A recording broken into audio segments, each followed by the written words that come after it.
expect that if you got your hand raised, you were going to hear the boo birds, and they were pretty loud. Yeah, absolutely. Like expected it. I honestly didn't expect as much. I thought, in the end, it would be a fight where I can gain the respect of the fans and because we put on a show, and I believe we sure as heck did that. And but it's okay. It's part of the game, part of the sport, and Matt was very respectful, and I love the guy, and still a huge fan of his, and honored to share the octagon with him for 15 minutes and share some blood together. You tried to turn him at the end there with like the nice PR move about blue collar and Midwestern roots and stuff like that. But yeah, it wasn't. Maybe really... they'll like you more next time, right? Yeah, exactly. I mean, it wasn't really trying to like get him on my side. It's the truth. That's what I feel about being here in Columbus, and that's what it is. The blue collar workers are here, and I believe I'm that kind of person. And I believe Matt that's kind of person. And we work hard and go in there and put on a fight like that. You hope to get the fans and on your side, so we'll see. That was we also talked about the other day on paper. Everybody's saying this is the fight of the night, right? And that's pretty much what you guys delivered. I mean, when you go in expecting it to be that kind of a barn burner and just brawl and just dirty and nasty, and it plays out that way, is there more appreciation for it afterwards? Yeah, I mean, I guess my coach gave me the okay to finish it in the first round, this time around, and it didn't quite go that way. We ended up dragging out another fight of the night kind of thing. But honestly, it was everything I dreamed it would be, everything I hoped it would be. And for me to come out with a win was super exciting and, blessed. And I believe I did enough in there to get the win. Yeah, for sure. I mean, that's why you guys both were excited about this fight staying together after it got canceled a few months ago. I mean, talk a little bit about that, I guess, and just being appreciative that you got to have this kind of an opportunity against a guy like that. Yeah, absolutely. I'm super thankful. When it fell out the first time, bummed. Obviously, but I didn't spend that whole time not working, not getting better, not wanting to fight. So we were ready to take on anybody.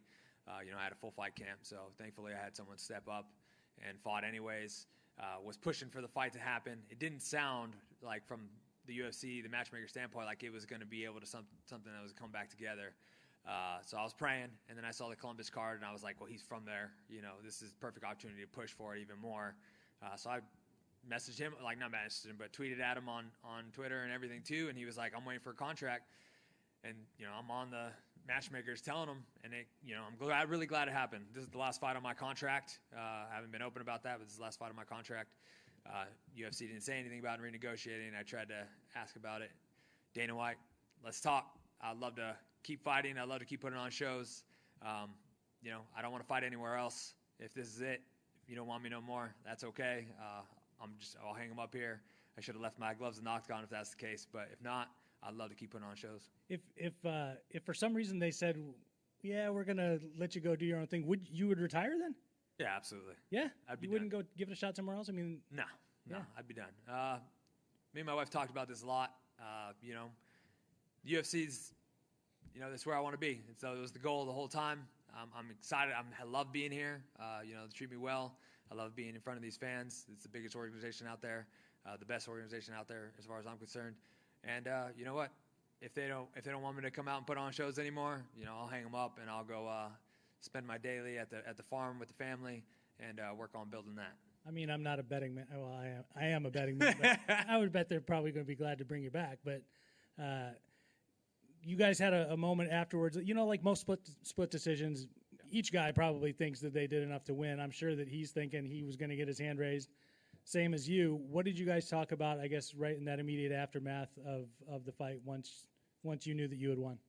Actually, we both kind of talked about just how this is exactly what we expected of each other, that we love the way each other fights. And, it's pretty much everything we dreamt of it was going to be. We wanted to bring the fans and put on a fight and just the respect we have for each other. And honestly, when the crowd was booming when I was getting announced, I looked across the octagon and there was Matt Brown, applauding me, applauding as, they were announcing my name. Nothing but respect for the guy, nothing but respect. He's a class act. Again, as always, I love the way he fights. He brings it, and a class act gentleman for sure. Appreciate it, man. Thanks. Thank you. Bryan over here. Congrats on the win. It was a battle. I mean, it was a battle throughout 3 rounds, which is kind of what we all expected. But when you fight a guy in his hometown, there is always that worry of the judges. Not that they're not doing their job, but the crowd kind of rises and falls with every punch he throws, every punch he lands. Were there any nerves in that moment when you heard it was a split decision? No, I kind of figured it'd be close. I felt like I got the better of the striking in the most part, especially in the clinch. I felt like I got the better in the elbows, and I thought, if anything, it was the takedowns that maybe kind of pushed it over one way. So, I thought it was close going into third, and I thought it was honestly the last final, push at the end that, and rocking him a couple times that, outweighed his takedowns. And then the final push at the end where I put on a lot of damage that, get it over to me. You know how tough Matt is, but were there any moments you're hitting him and you're like, why won't this guy just go down? Like, you hit him with some really hard shots, and you had him hurt a couple times, but he just kept coming back. He'd throw an elbow or he'd back off and throw something. Like, it was just like, he was like the Walking Dead out there. Yeah. He's super tough, and I thought I was going to be able to put him away, and for a second there, it looked like he was going to go down. But I wasn't surprised that he was going to keep pushing. I wasn't surprised that he was going to try to keep throwing and try to keep fighting back, and he wasn't going to be easy to, take out of there. So just try to stay consistent. He was good at, getting away from some shots while he was really injured and moving away and tying me up and things like that in those exchanges. So, he's a veteran for a reason, and he's very skilled and very dangerous, and, he was able to survive tonight. What is the feeling you said, going into this last fight in your contract? I mean, in terms of the pressure, because, listen, got to be honest, a loss that might determine the contract. You know what I mean? That might just be like, okay, we're done. Win here, I think we all believe you should get another contract, especially after the fight like that. But again, was there any nerves or anything like that going into the fight?